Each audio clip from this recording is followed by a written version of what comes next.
ବନ୍ଧୁଗଣ, ଅନ୍ତର୍ଦେୟ ଗୃହ ଯୋଜନା ଯୋଉଟା କି ଲାଗୁ ହେବା ପାଇଁ ଯାଉଛି ମାର୍ଚ୍ଚ 30 ତାରିଖରେ, ଯୋଉଟା କି ମୁଁ ପୂର୍ବ ଭିଡିଓରେ କହିଥିଲି।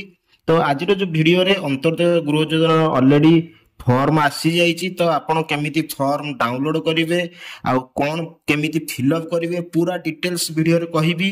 ତ ତା ପୂର୍ବରୁ ଆପଣ ଯଦି ଆମ ଚ୍ୟାନେଲକୁ ପ୍ରଥମ ଟାଇମ୍ ପାଇଁ ଆସିଛନ୍ତି ତ ପ୍ରଥମେ ସବସ୍କ୍ରାଇବ କରିଦିଅନ୍ତୁ ଆଉ ବେଲ୍ ଆଇକନକୁ କ୍ଲିକ୍ କରିଦିଅନ୍ତୁ, କାହିଁକିନା ଆମେ ଯେଉଁ ଭିଡ଼ିଓ ଅପଲୋଡ଼ କରିବୁ ଆପଣ ଦେଖିବେ ସର୍ବପ୍ରଥମେ। ତ ଆପଣଙ୍କ ବ୍ରାଉଜରରେ ମୋବାଇଲ କିମ୍ବା ଲ୍ୟାପଟପ୍ ବ୍ରାଉଜରରେ ସର୍ଚ୍ଚ କରିବେ RH ଓଡ଼ିଶା। ତ RH ଓଡ଼ିଶା ସର୍ଚ୍ଚ କଲା ପରେ ପ୍ରଥମେ ଯେଉଁ ଆସିବ ରୁରାଲ ହାଉସିଂ, ତ ତାରି ଉପରେ ଆପଣ କ୍ଲିକ୍ କରିବେ। ତ କ୍ଲିକ୍ କଲା ପରେ RH ଓଡ଼ିଶାର ୱେବସାଇଟ୍ ଆସିଯିବ ଏମିତିକା। ତ ଆସିଲା ପରେ ଆପଣ ତଳକୁ ସ୍କ୍ରଲ୍ କରିବେ, ତଳକୁ ସ୍କ୍ରଲ୍ କରିବେ, ଦେଖିବେ ଅନ୍ତର୍ଦେୟ ଗୃହ ଯୋଜନା। ତ ତାରି ଉପରେ ଆପଣ କ୍ଲିକ୍ କରିବେ। କ୍ଲିକ୍ କଲା ପରେ ଆସିଯିବ ଅପସନ୍, ଆପଣଙ୍କୁ ଅନ୍ତର୍ଦେୟ ଗୃହ ଯୋଜନା ପାଇଁ ଡାଉନଲୋଡ୍ କରିବା ପାଇଁ ଫର୍ମ ଆସିଯିବ। ତ ଏଇଠି ଯେଉଁ ଅଛି ଆବେଦନ ଫର୍ମ ଅଛି, ତ ଡାଉନଲୋଡ୍ ଉପରେ ଆପଣ କ୍ଲିକ୍ କରିନେବେ। ତ କ୍ଲିକ୍ କରିସାରିଲା ପରେ ତ ଆପଣ ଫର୍ମକୁ ଡାଉନଲୋଡ୍ କରିପାରିବେ। ଡାଉନଲୋଡ୍ କରିସାରିଲା ପରେ ଆପଣ ତାକୁ ଭରିବେ ଯେମିତି କେମିତି। ତ ପ୍ରଥମେ ଆବେଦନ ପତ୍ର ଦେଖିପାରୁଥିବେ ଏମିତିକା। ତ ଆବେଦନକାରୀଙ୍କ ନାମ ଏଇଠି ଦେବେ, ତାପରେ ତାଙ୍କ ପିତା କିମ୍ବା ସ୍ୱାମୀଙ୍କ ନାମ, ଆଧାର କାର୍ଡରେ ଯୋଉଟା ଅଛି ଆବେଦନକାରୀଙ୍କ ନାମ, ସ୍ୱାମୀଙ୍କ ନାମ କିମ୍ବା ପିତାଙ୍କ ନାମ ଆଧାର ଅନୁସାରେ ଲେଖିବେ। ତାପରେ ଏଠି ରହିଲା ଆପଣଙ୍କ ଗ୍ରାମ ପଞ୍ଚାୟତ, ଏଠି ଗ୍ରାମ ଦେବେ।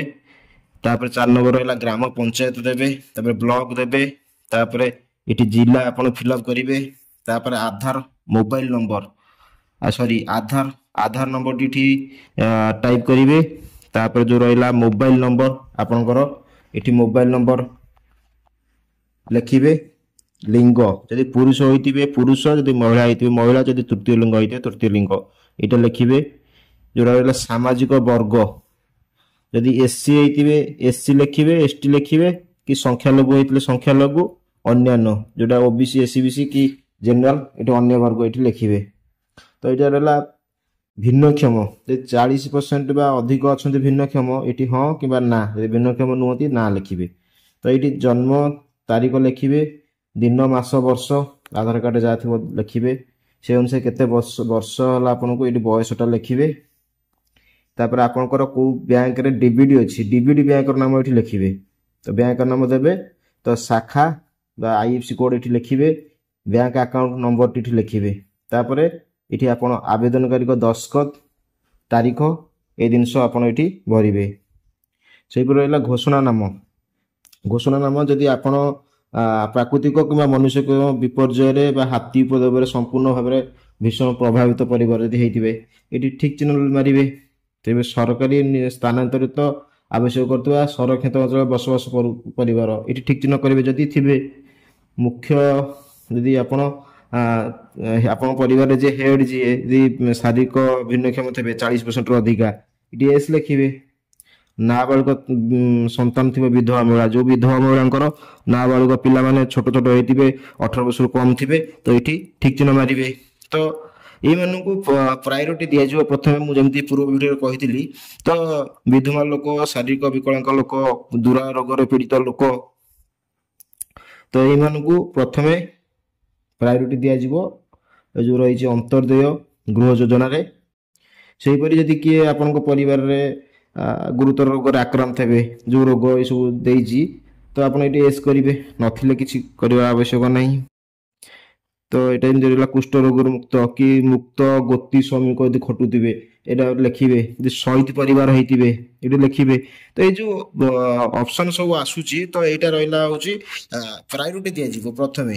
ତ ଏଇ ଦାରିଦ୍ର୍ୟ ସୀମା ରେଖା ତଳେ ଏଇ ଯୋଉ ଅଛି ଅପସନରେ ସବୁ ଅଛି, ଯଦି ଆପଣ ହୋଇଥିବେ ତାହେଲେ S କରିବେ, ଯଦି କିଛି ବି ହୋଇନଥିବେ ତ ଆପଣ ଦାରିଦ୍ର୍ୟ ସୀମା ରେଖା ତଳେ ଗତି କରୁଥିବେ ତ ଏଇଠି ଆପଣ ଏଇଠି ବି ଆପ୍ଲାଏ କରିପାରିବେ।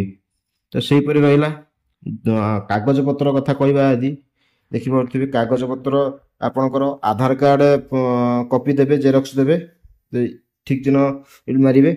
ଜମି ପଟ୍ଟା ଯୋଉଠି ଘର କରିବେ ତ ପଟ୍ଟା, बैंक जमा खातार पासबुक फ्रंट पेज देवे यदि एससी एसटी होते ताले प्रमाण पत्र देवा पड़ो आपण अंतर्जातीय खेल कि जातीय खेल अंशग्रहण कर सर्टिफिकेट ये जो डिटेल्स थब आडिशनल डिटेल्स ये आप देवे तो तापर घोषणानामा आउ गोटे थर आप देवे कि आपणकर पक्का घर ना तो सेपरी कौन सरकारी ग्रामीण गृह जमी विजु पक्का घर पूर्व थिला कि प्रधानमंत्री आवास कि इंदिरा आवास जो जिनस आप आगुरी नहीं ना ये जिनस लिखे यदि माने एटा डिक्लेरेशन जोटा घोषणा यदि आगुरी न पाई ये जिनस आप डिक्लेरेशन देवे कि आपण परिवार रे कौन सदस्य सरकारी कि सरकारी पेंशन भोगी ना कि 4 चकिया जान ना 3 ରୁ 4 चकिया यांत्रिक उपकरण ना परिवार रे मो परिवार पंजीकृत अणकुशी उद्योग अंतर्भुक्त नुहे परिवार मासिक आय 15,000 ऊर्ध्व नुहे तो ये सब जो जिनस रही तो सरकारी सुविधा पाइबा ये सब गाइडलाइन यहाँ तो सबू सरकारी सुविधा पाइबा गाइडलाइन थाए तो से किसी चेंज ना तापर ये आपण ना लिखे ना लिखिकी ये आवेदनकारी जी होते दस्खत तारीख करी आपण फॉर्म को फिलअप करी आपणकर वीडियो हूँ आपण डिपोजिट करेंगे कि पंचायत डिपोजिट करेंगे तो प्रथम देखो ये जो सम्मति पत्र जोटा कि आपणकर रहा जमी मोर प्रामाणिकता मान्यता पाइबे ये मोर आधार नंबर जनसंख्या विवरणी हासिल निमित्त मु ओडिशा सरकार को अनुमति प्रदान करुच्ची या उद्देश्य निजक प्रामाणिकता करिबार मोर कौनसी आपत्ति नाही सब जिनस जो देइछि आपण ए फॉर्म रे अछि ओडिया रे लिखा आइछि आपण पढि परिबे तो डीबीडी निहाती आपण बैंक अकाउंट होइतबा दरकार ए जिनस लिखा होइछि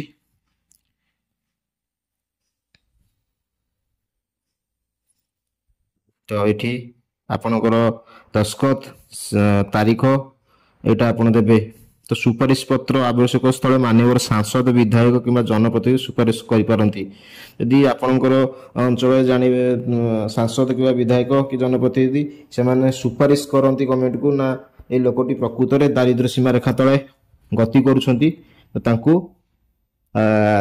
अंत्योदय गृह योजना सामिल करा जाऊ तो ये से स्टाम्प सिग्नेचर स्टाम्प सहित तारीख ये फिलअप करेंगे यहीपरी प्रोसेस रही अंत्योदय गृह योजना सामिल होगापी फॉर्म फिलअप करने तो आपण निहाती वीडियोटी को यदि इनफॉर्मेटिव लगी निहाती भाव गोटे गोटे लाइक करेंगे कमेंट करेंगे आपणकर सांगसाथी जो मैंने रिलेटिव थे अंत्योदय गृह योजना जड़ित होगापी तो जनईदेवे एमती प्रोसेस रे फॉर्म से माने डाउनलोड करी फिलअप करी आपण पकई पारिबे तो डाउनलोड करबे आपण तो जानिले तो निहाती भाबरे आपण जनसेवा केंद्र को जाई कि प्रिंट आउट काढी आपण फॉर्म फिलअप करी ए योजना लाभ पाइबा पे फॉर्म पकईबे तो यही योजनाटी चलित मास 30 तारिख रे कलाहांडी ठारे मुख्यमंत्री तार शुभारंभ करेंगे तो बंधुगण आज ये पुणी देखा नुआ एक एपिसोड रे नुआ एक टॉपिक को नहीं आसबि तो विदाय दियंतु धन्यवाद।